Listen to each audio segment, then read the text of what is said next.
ရာသီဥတုပူလာတဲ့အချိန်မှာကျွန်တော်တို့ဂူးစားရမယ့်အချက်တစ်ချက်အဲ့ဒါဘာလဲဆိုရင်နေပွင့်ချွေးထွက်များတယ်ချွေးထွက်များရင်ရေများများတောက်ဖို့လိုတယ်လူတိုင်းသိတယ်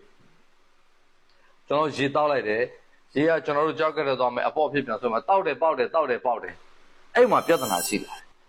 ရေတွေတောက်နေပါလဲနဲ့ဂရင်းတွေ၆သလိုဖြစ်နေမယ်မူးဝင်နေမယ်နှုံးချိနေမယ်ဆိုရင်မိတ်ဆွေရေတက်လိုရနေတာမဟုတ်ဘူးတက်စားလိုရနေတာကျွန်တော်တို့ခန္ဓာကိုယ်တွေကတောက်လိုက်တဲ့ရေ plain water က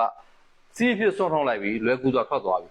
ကျွန်တော်တို့ခန္ဓာကိုယ်ရဲ့ cell လေးတွေက hydrate ဖြစ်မနေဘူး cell တွေကိုဒီရေဝင်နိုင်မှုအတွက် sodium လိုအပ်တယ်ကျွန်တော်တာမ plain water ကြီးပဲတောက်လာတဲ့အချိန်ကျရင်တောက်လိုက်ပေါက်လိုက်ဖြစ်နေတဲ့အချိန်ကျရင် cell တွေက hydrate မဖြစ်နေဘူးတောက်တဲ့ရေတွေ cell တွေကိုအပြည့်အဝဆက်ယူနိုင်မှုအတွက်